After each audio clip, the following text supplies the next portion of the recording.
By now, there's at least 14,000 of us that believe the future is worker-owned enterprises, consumer-owned enterprises, community-owned infrastructure, where we all have a say and a stake in the infrastructure that we depend on. We all share the risk and we all share the reward. Many of us will use the surplus from those enterprises to build more local infrastructure that puts people above profit. One thing I love about cooperatives is there's so many different examples to follow. No cooperative is like the next one. They're all completely unique. Which brings me to my next point. Will I be building a cooperative? When I started this, I didn't want to start an individual cooperative because I know that what would happen is I would get tied up in the fulfillment of building that cooperative and forget what my original purpose was, which was to make cooperatives a mainstream conversation.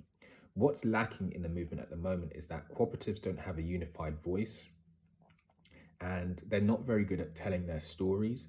And culture building is so important to the movement because I've been studying what makes the biggest movements succeed and what makes them fail. And generally it's because the culture fades away with the stewards that start the movement, because time passes and people forget why cooperatives are necessary. So really, we need to have more stewards, and stewards need to create more stewards, and that needs to be a continuous structure in the cooperative movement, which to my understanding doesn't exist, at least not on these platforms, right? So I want to continue to be a unified voice for the cooperative movement. That being said, I have a really, I think, good idea for how we can replicate amazing examples like the Mondragon model locally, where we are, in every city and every town. I've been thinking a lot about how we can do that, and I believe I have the answer to it. It would be really convenient in the sense of it wouldn't mean extra work for anybody.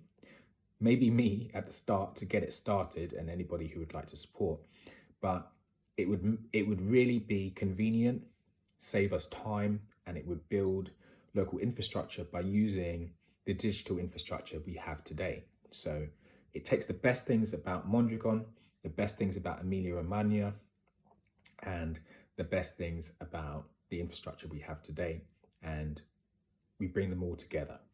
The best thing about that is it's so inclusive that it doesn't need just cooperatives to participate. It can be co-ops, it can be individuals, it can be private business owners, anybody who wants to be a part of building a cooperative future.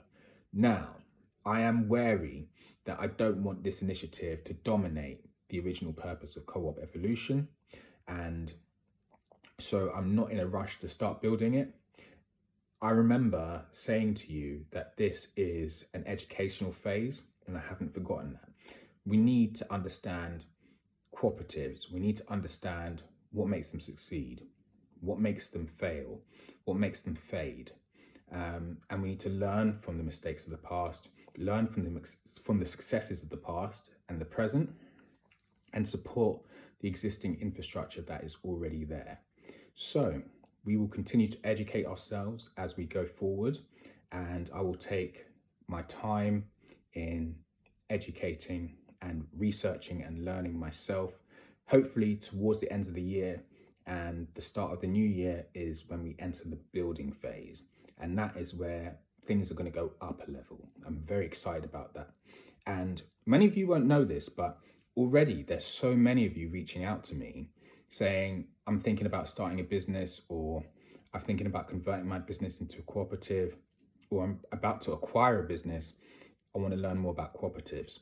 So whilst I'm not building an individual cooperative myself, I have been speaking to many of you and giving you some information about cooperatives, and many of you have been kind of pleasantly surprised about how flexible cooperatives are, but still how they remain true to their values. So if you are in that phase, feel free to reach out to me. I'm not charging for consultation, at least not right now. My main Focus is getting the information out there and showing people how possible this is and how resilient this model is and how flexible it is. So that brings me to my next point, which is roles and pathways. I said in my last update, we need more stewards. And I think some of you took that as we need to all start TikTok accounts. That's not what I meant. I meant just people deepening their knowledge and sharing that with other people. That is the core of the work that we're doing. That is the most important thing we can do, because those who are creators will create, but many of us creators don't always know the options available. So those stewards who are the educators are so important for sharing that information and letting people know what options are available to them, because I believe people are fundamentally good, and when they have good options available where they can still implement what they want to do, but do it in a way that is considerate to others and nature and their wider community, people will choose that option. So honestly, keep deepening your knowledge, keep sharing it with other people. And if you're doing that, that is how you become part of the movement. You're already doing the work.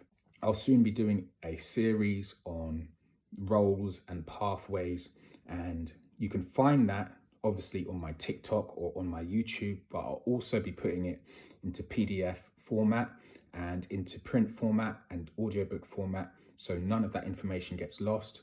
And if you would like to purchase that for a very affordable fee, it helps support the work. But you don't have to. It's all going to be here on my profile. You just might have to scroll down a little bit further if you want to get my earlier stuff.